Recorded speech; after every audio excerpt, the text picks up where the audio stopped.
Shalom Bapak Ibu Saudara yang dikasihi oleh Tuhan. Ya.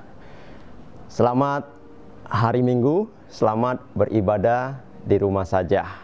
Kita bersyukur bahwa hari-hari ini Tuhan terus mengingatkan kita bagaimana sebagai gerejanya di tengah-tengah situasi pandemi corona ini, ya. Kita harus beralih dari kehidupan yang selama ini kita anggap normal kepada kehidupan yang orang-orang banyak hari ini berkatakan new normal, ya. Tapi minggu lalu Pak Beta mengingatkan kita, ya, bukan cuman sekedar kehidupan new normal, tetapi bagaimana kita membangun kehidupan yang benar, the truth of life, ya. Nah, hari ini, ya, saya akan menyampaikan firman Tuhan, ya, dengan judul Dia yang Tidak Pernah Berubah. Saya percaya, ya, ketika kita sungguh-sungguh melihat bahwa setiap situasi yang terjadi selalu ada Allah di dalamnya, maka kita akan menerima hal-hal yang luar biasa, hal-hal yang mungkin kita tidak pernah pikirkan, yang tidak pernah kita bayangkan, itu yang akan terjadi di dalam kehidupan kita. Ya. Mari kita buka di dalam firman Allah, di dalam Mazmur pasalnya yang ke-11, ayatnya 3 dan ke-4. Apabila dasar-dasar dihancurkan, apakah yang dapat dibuat oleh orang benar itu? Ayat yang ke-4, Tuhan ada di dalam bait-Nya yang kudus, Tuhan tahtanya di surga, matanya mengamat-amati, sorot matanya menguji anak-anak manusia.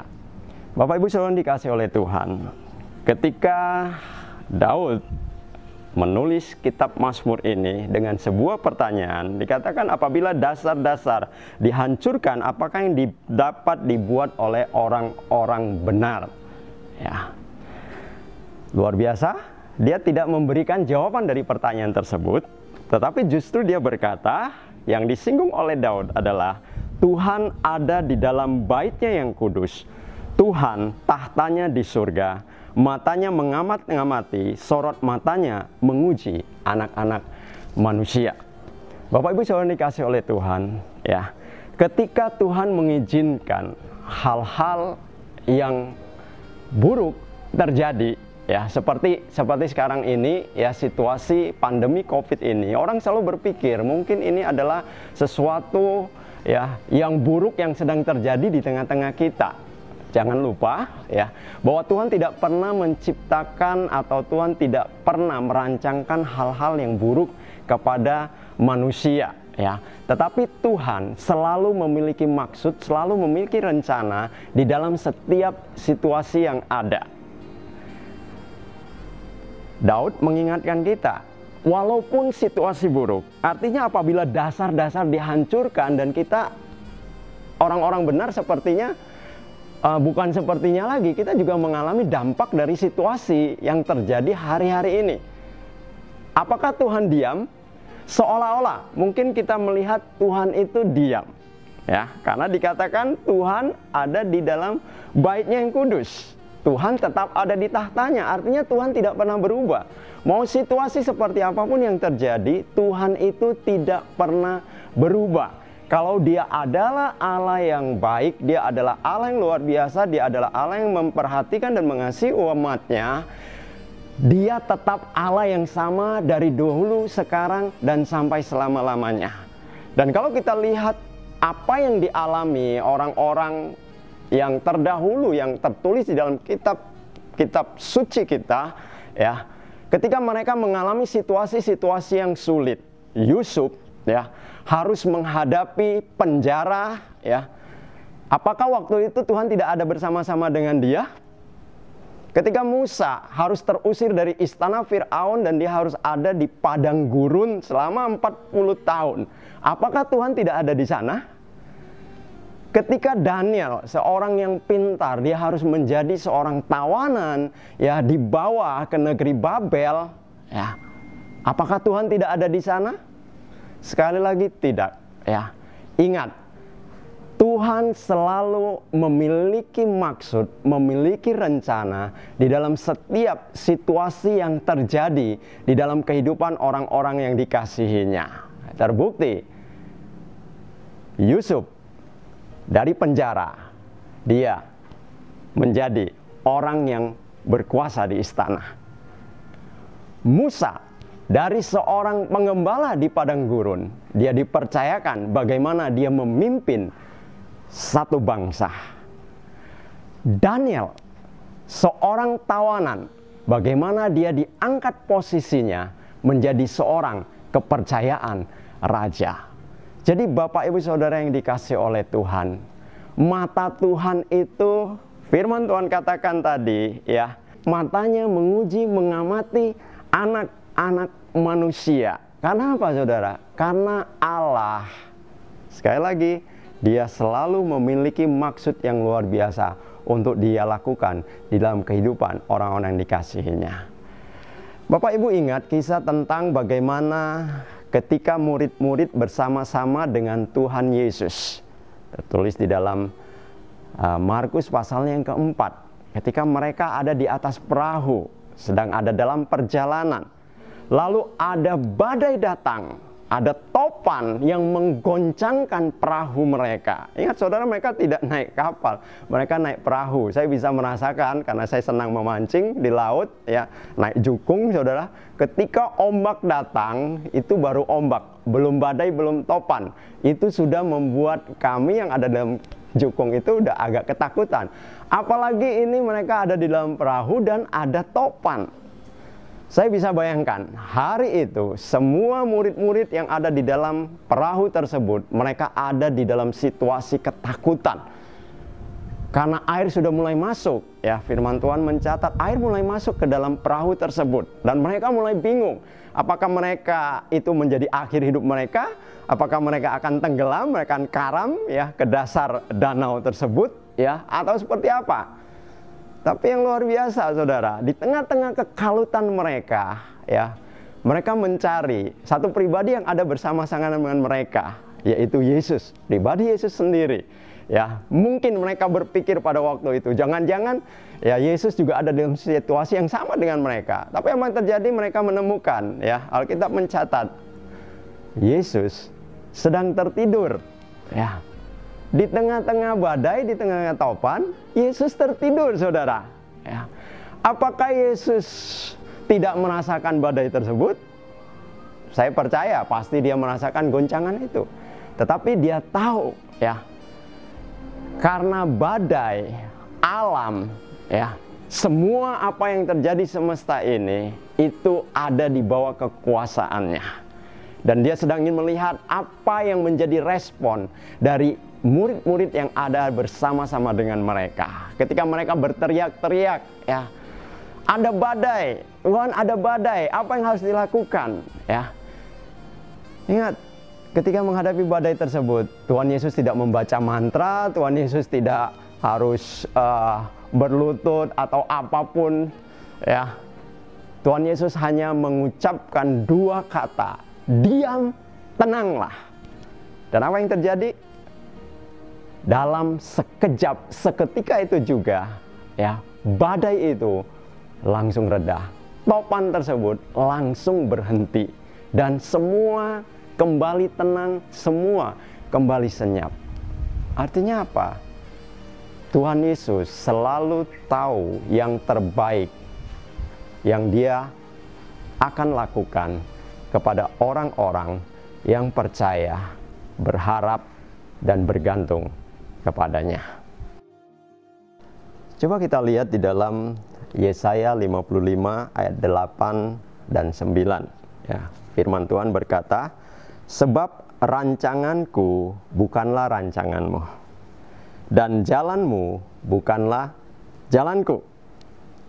Demikian firman Tuhan, seperti tingginya langit dari bumi, demikianlah tingginya jalanku dari jalanmu, dan rancanganku dari rancanganmu. Ya, Bapak Ibu Saudara yang dikasihi oleh Tuhan, Yesaya mengingatkan kita hari ini, ingat, rancangan-rancangan kita kadang jauh berbeda sekali dengan apa yang menjadi rancangan-rancangannya Tuhan, ya. Dan jalan-jalan kita itu juga berbeda dengan jalan-jalannya Tuhan. Tetapi yang saya yakinin adalah ya, bahwa semua apa yang Allah rancangkan adalah semata-mata untuk kebaikan kita, ya. Karena apa? Kitab Yesaya pasalnya yang ke-49 ya, ayat yang ke-15 dan 16 juga mengingat kita. Dikatakan, dapatkah seorang perempuan melupakan bayinya sehingga ia tidak menyayangi anak dari kandungannya? Sekalipun dia melupakannya, aku tidak akan melupakan engkau. Ya. Lihat, aku telah melukiskan engkau di telapak tanganku. Tembokmu tetap di ruang mataku. Ya. Sekalipun manusia ya bisa mereka-rekakan hal yang jahat kepada manusia yang lain, sekalipun seorang ibu bisa melupakan anaknya atau seorang ayah meninggalkan anaknya, tapi firman Tuhan berkata kepada kita, sekali-kali ya Dia tidak akan melupakan kita.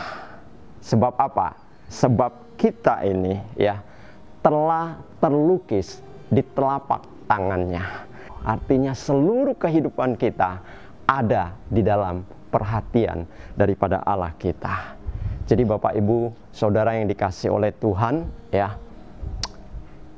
mau saat ini kita sedang menghadapi situasi COVID ya, ataupun nanti situasi-situasi lainnya yang mungkin ya tidak sesuai dengan apa yang kita pikirkan, yang kita harapkan.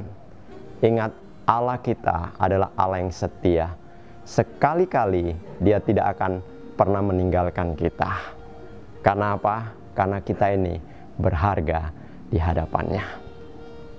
Ya, di tengah-tengah situasi COVID seperti sekarang ini, tentunya yang kena dampak bukan hanya para karyawan, karena dampak dari COVID ini berimbas kepada semua kalangan, termasuk kepada para pengusaha dan pimpinan perusahaan. Nah, hari ini kita mau mendengar kesaksian dari salah seorang pengusaha dan pimpinan sebuah perusahaan, bagaimana sebagai seorang pengusaha ya memikirkan nasib para karyawannya di tengah-tengah situasi COVID yang pasti tidak mudah bagi mereka, karena mereka harus memikirkan karyawannya, sisi lain juga mereka harus memikirkan keluarganya. Nah, hari ini hadir bersama-sama dengan saya ya Pak Samuel Luan. Kita mau mendengar ya kesaksian hidup dia ya, bagaimana dia menghadapi situasi COVID ini di dalam dia melayani karyawannya, artinya dalam dia memperlakukan karyawannya, maupun di dalam dia melayani keluarganya, istri dan anak-anaknya. Baik Kak Doni, saya ingin berbagi ya di sini di tengah situasi pandemi seperti ini. Memang sangat berat bagi kami, khususnya kita sebagai pengusaha di bidang perhotelan ya, karena saya berada di bidang pariwisata. Saya punya usaha di bidang hotel dan villa, dan di bidang pariwisata ini yang dampaknya sangat keras sekali, dan hal yang sangat sulit untuk kami memutuskan apakah kami akan terus buka atau tutup. Nah, di tengah-tengah situasi seperti itu kami berdoa ya, saya dan istri kami berdoa, kami minta hikmat dari Tuhan apa yang harus kami lakukan, dan akhirnya kami memutuskan untuk terus melanjutkan walaupun di tengah situasi seperti ini. Karena kami berpikir mungkin kalau bagi kami masih bisa menghidupi keluarga kami sendiri, tapi ini karyawan kami, kalau kami pecat mereka semua, mereka mau kemana? Mereka mau buat apa? Ini pilihan yang sangat berat. Dan akhirnya kami memutuskan untuk terus buka, walaupun dengan ada pengaturan manajemen dari masuk shift-shiftannya, ya, tapi tetap semuanya kerja. Ya, dan Tuhan akhirnya memberikan jalan buat kami. Bagaimana kami akhirnya bisa berkontribusi setiap bulan, yang dalam tanda kutip itu harus subsidi semuanya. Setiap bulan seperti itu. Dan ya itulah, saya hanya melihat bahwa ketika kita mengandalkan Tuhan, ya kita berpikir bukan berpikir ya, maksudnya di sini bagaimana kita yakin bahwa Tuhan pasti buka jalan, maka berkat itu disediakan. Sehingga tiap bulan, puji Tuhan, tiap bulan kami masih bisa untuk menghidupi para karyawannya ada dan biaya-biaya operasional lainnya. Semuanya seperti itu, Kak. Ya. Ya, kita sudah mendengar tadi apa yang Pak Sam lakukan sebagai seorang pimpinan perusahaan terhadap karyawannya. Nah, kita juga mau dengar nih sisi lain, ya.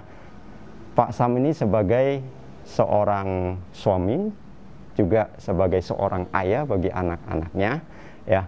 Kira-kira dengan situasi COVID ini, mungkin ada hal-hal sebelumnya yang sempat terabaikan yang tidak dia lakukan, ya, terhadap istri dan anak-anaknya. Tapi dengan situasi COVID ini, ya, Pak Sam, kira-kira hal apa sih, ya, yang Tuhan ajarkan untuk Bapak harus lakukan itu terhadap istri dan anak-anak Bapak? Apa yang terjadi di tengah situasi seperti ini di tengah keluarga kami, apa yang belum pernah saya lakukan sebelumnya, itu yang saya lakukan akhirnya. Dan saya rasa memang di tengah pandemi seperti ini, ternyata memang ada maksud Tuhan yang tersembunyi yang luar biasa. Dari dulu saya itu selalu sibuk usaha, jadi saya sering bepergian kemana-mana, dan saya kalau doa dengan bersama keluarga itu doa biasa, sebagai sebuah rutinitas. Tapi saya punya kerinduan dari dulu itu sebenarnya untuk mengajarkan anak itu Alkitab, baca Alkitab bersama-sama setiap hari, dan itu tidak pernah saya lakukan. Ya, kami mulai baca itu tanggal 26 Maret 2020. Awalnya 5 pasal setiap hari, kemudian kami naikkan jadi 10 pasal, dan berakhir pada tanggal 26 Juli. Baru saja, ya, dari Kejadian sampai Wahyu. Ya, nah ini yang saya rasakan, ini hal yang sangat luar biasa.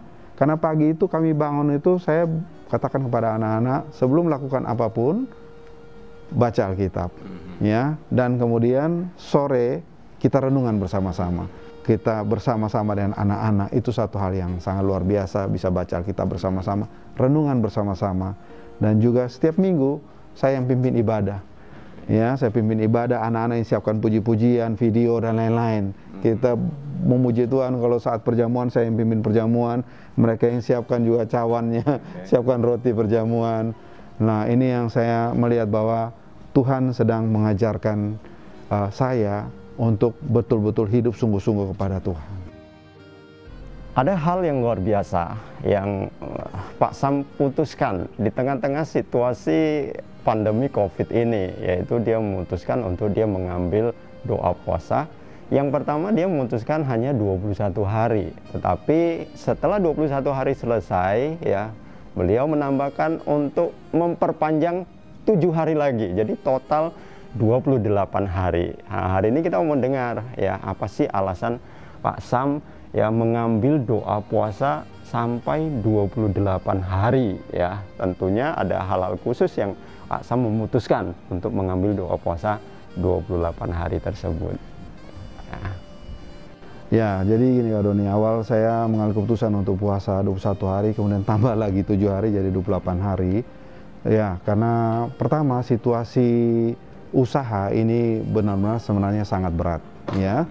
Dan yang lainnya dari itu juga bahwa saya menyadari di tengah situasi pandemi seperti ini Tuhan masih kasih kita kesempatan, ya. Tuhan masih kasih contoh nih loh, tanda-tanda seperti ini.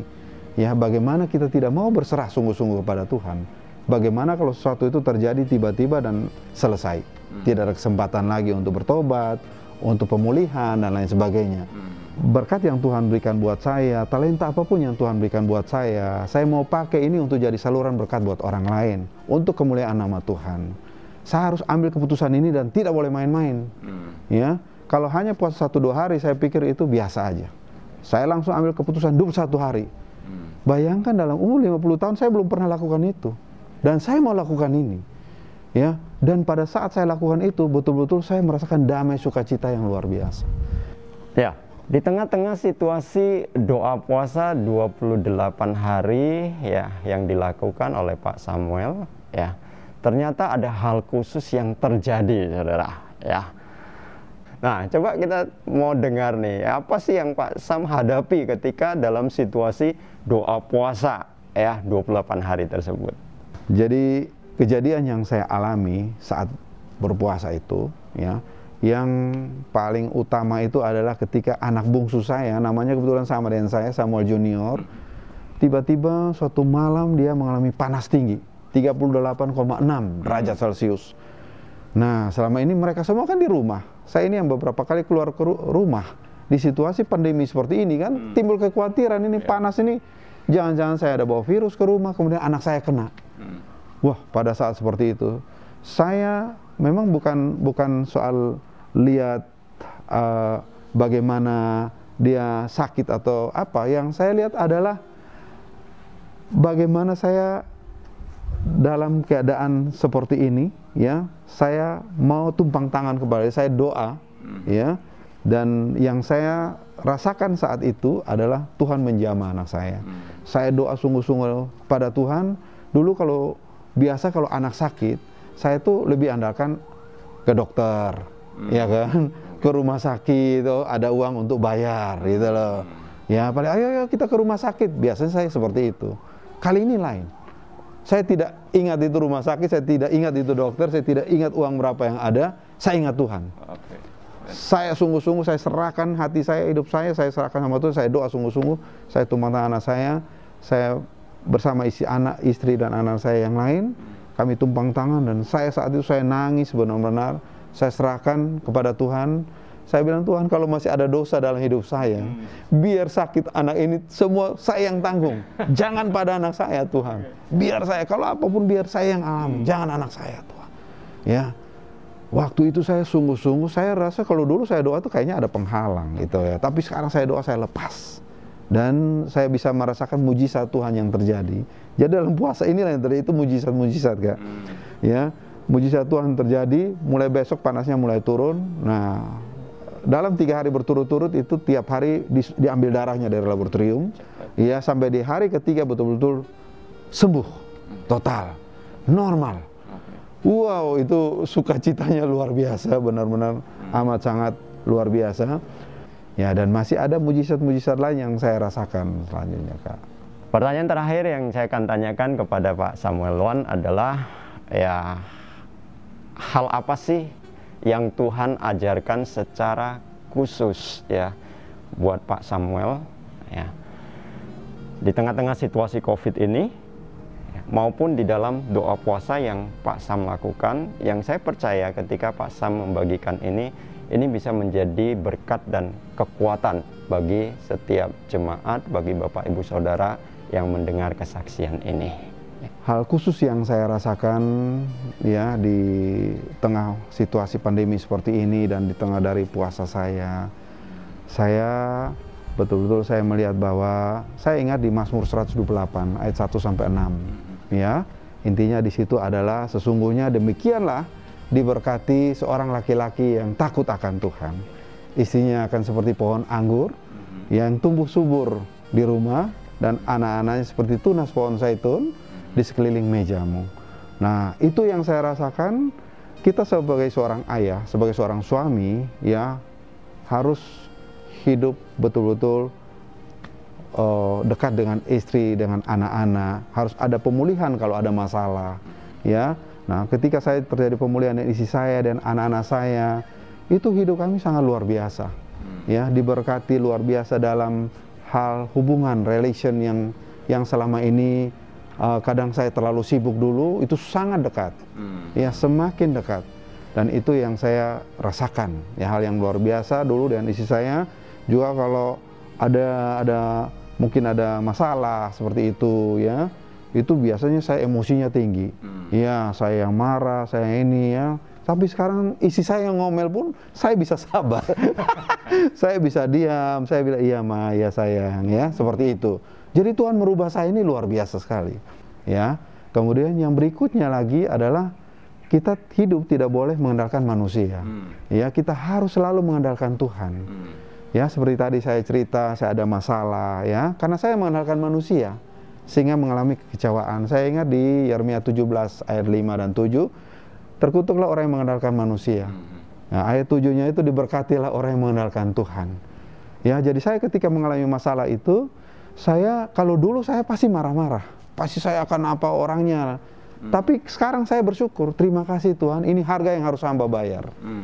Ya, ini harga yang hamba bayar untuk pertobatan, untuk lebih dekat denganmu, lebih mengenalkan engkau, lebih bersyukur dengan apa yang ada. Ya, dan mungkin hal yang ketiga yang bisa saya pesan adalah kita mumpung masih dikasih kesempatan, kita hidup harus jadi berkat untuk orang lain. Saudara, kita sudah mendengar kesaksian yang disampaikan oleh Pak Samuel Lon. Saya percaya kesaksian ini akan menjadi berkat, juga akan menjadi kekuatan bagi setiap kita.